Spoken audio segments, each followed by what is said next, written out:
ஒத்திக்கமா சிக்கல் சிக்கல் சிக்கல் நக்கா ஓரமா ஒத்திக்கமா விக்கல் விக்கல் விக்கல் வந்தா தண்ணிய குச்சுக்கமா சிக்கல் சிக்கல் சிக்கல் நக்கா ஓரமா ஒத்திக்கமா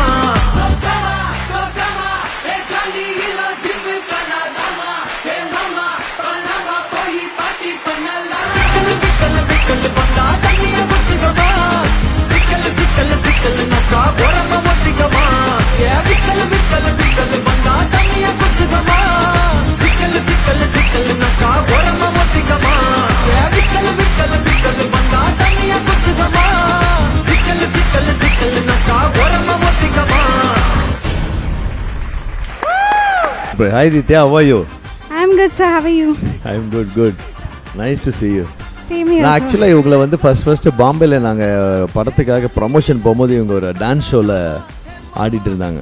அப்போது இது பொண்ணா பையனான்னு தெரில அப்போது, ஏன்னா அந்த மாதிரி ஹேர் ஸ்டைலு சின்ன வயசு அப்படின்னு. அப்புறமா தான் இந்த ஹேர் ஸ்டைல்லாம் முதல்ல இல்லை நான் பொண்ணு அப்படின்னு சொல்லிச்சு. இப்படி ஒரு ஸ்டைலு, அதாவது ஒரு மாதிரியான ஸ்டைல் இருக்குது அந்த பொண்ணுக்கிட்ட. அப்படியே எல்லாரும் அப்படி அசந்துட்டோம், என்ன இப்படி ஆடுறேன் இந்த பொண்ணு, இப்படி ஒரு ஸ்டைலு. அப்போ நம்ம தமிழ் படம் பண்ணும்போது நான் டைரக்டருக்கு ஏஎல் விஜய்க்கு சொன்னேன், இந்த மாதிரி ஒரு பொண்ணு இருக்குது பாருங்கள். அப்படியே மாஸ்டர் பார்த்த உடனே அவர் மாஸ்டர் சூப்பராக இருக்குது இந்த பொண்ணு, எக்ஸ்ட்ரானரியாக பண்ணுச்சு சொல்லிச்சு. அப்படி தான் நான் ஒர்க் பண்ணேன். நான் அதுக்கு அவங்க பொண்ணோட பண்ணும்போதும் நம்ம மூமெண்ட்ஸ் எல்லாம் கற்றுக்கும் போது ஃபஸ்ட்டு அவங்க கரெக்டாக ஆடிடுவாங்க, நான் தான் 2-3 டேக் எடுத்துப்பேன். ஏன்னா அந்த பொண்ணோட பிரெயின் கம்ப்யூட்டர் மாதிரி, ஒரு வாட்டி உள்ளே போயிடுச்சுன்னா தப்பே நடக்காது. அப்புறமா அவங்கக்கிட்ட தான் நான் சில வாட்டிலாம் கற்றுப்பேன், என்ன டைமிங் இது ஒரு வாட்டி சொல்லுமா, இல்லைம்மா அப்படி சொல்லலை, இல்லைம்மா அப்படி இல்லை லெஃப்ட் அவங்க தான் சொல்லி கொடுத்தாங்க எனக்கு நிறைய 2-3 மூமெண்ட்லாம். அப்படி ஒரு டான்ஸர் அவங்க. So happy to see you. Same here, sir. Thank you so much.